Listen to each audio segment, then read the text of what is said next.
warahmatullahi wabarakatuh. Bagaimana kabarnya hari ini? Semoga kita semua selalu diberikan kesehatan. Sebelumnya, perkenalkan, nama saya Fadilah Ulia, mahasiswa KKPLP Pendidikan Masyarakat Universitas Jember.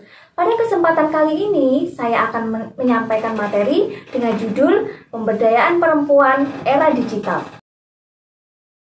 Saudara semua tahu apa itu era digital? Ya, benar. Era digital adalah zaman di mana semua kegiatan yang mendukung kehidupan sudah dipermudah dengan adanya teknologi. Bisa juga dikatakan bahwa era digital hadir untuk menggantikan beberapa teknologi masa lalu agar jadi lebih praktis dan modern di segala bidang. Sering disebut dengan istilah serba online. Apalagi pada kondisi pandemi ini, sebagian besar kegiatan melalui online.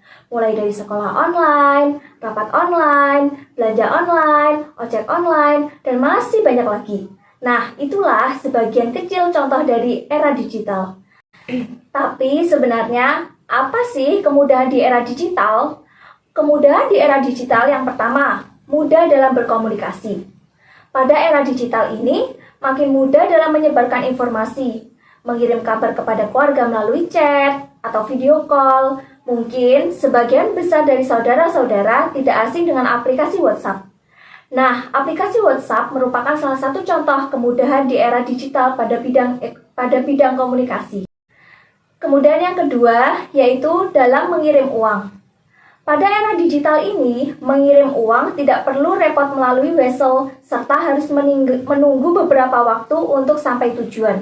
Karena saat ini sudah ada mesin ATM yang tersebar di mana-mana, sehingga memudahkan pengirim untuk mengirim uang dan tidak perlu menunggu lama untuk sampai tujuan. Kemudian yang ketiga, dalam berbelanja. Pada era digital ini, kita bisa memilih barang tanpa harus repot datang ke toko atau mall. Untuk pembayarannya pun lebih praktis. Cukup transfer sesuai nominal dan barang akan langsung diantar ke tempat. Hayo, siapa di sini yang sudah pernah berbelanja online? Atau di antara saudara-saudara sekalian ada yang sering berbelanja online? Kemudian yang keempat, yaitu dalam mencari tempat.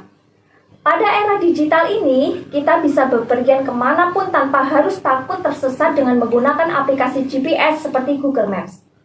Hanya dengan mengikuti rute yang ditunjuk dalam aplikasi, kita bisa menentukan perkiraan waktu tempuh, rute terdekat, serta mengetahui jalan mana yang mengalami kemacetan, sehingga kita bisa memilih rute tercepat agar tidak mengalami kemacetan. Selain itu, juga bisa mencari fasilitas publik terdekat seperti pom bensin, ATM, restoran, dan sebagainya. Kemudahan yang kelima, yaitu di bidang transportasi. Gambar di samping pasti tidak asing di kalangan saudara semua. Ya, gambar di samping merupakan perusahaan di bidang transportasi online, baik ojek online, taksi online, pengiriman makanan online, atau sering disebut dengan GrabFood atau GoFood. Perusahaan tersebut merupakan salah satu contoh kemudahan di era digital ini.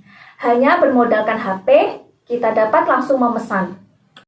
Nah, itu tadi beberapa contoh dari kemudahan di era digital.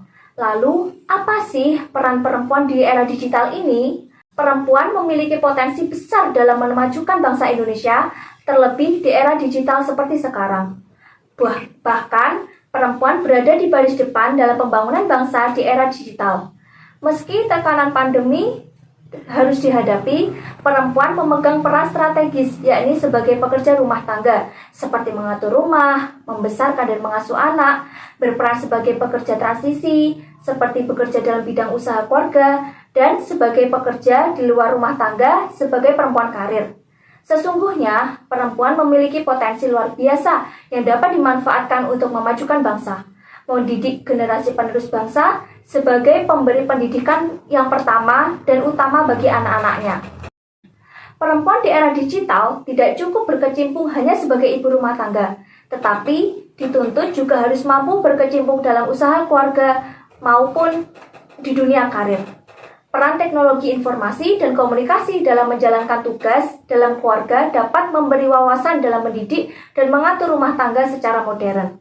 dapat sebagai sarana untuk mencari cara menyelesaikan persoalan-persoalan dalam mendidik anak dan mengurus rumah tangga.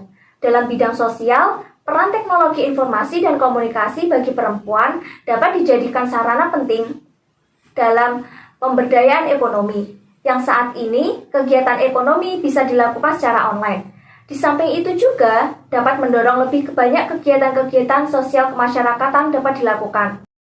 Saatnya kita sebagai perempuan tunjukkan karya nyata bahwa kita bisa membangun perekonomian Indonesia agar Indonesia makmur dan sejahtera. Hidup perempuan Indonesia. Demikian penjabaran materi tentang pemberdayaan perempuan di era digital yang dapat saya sampaikan. Semoga bermanfaat dan terima kasih sudah mau belajar bersama saya. Sampai jumpa pembelajaran selanjutnya. Kurang lebihnya mohon maaf. Wassalamualaikum warahmatullahi wabarakatuh.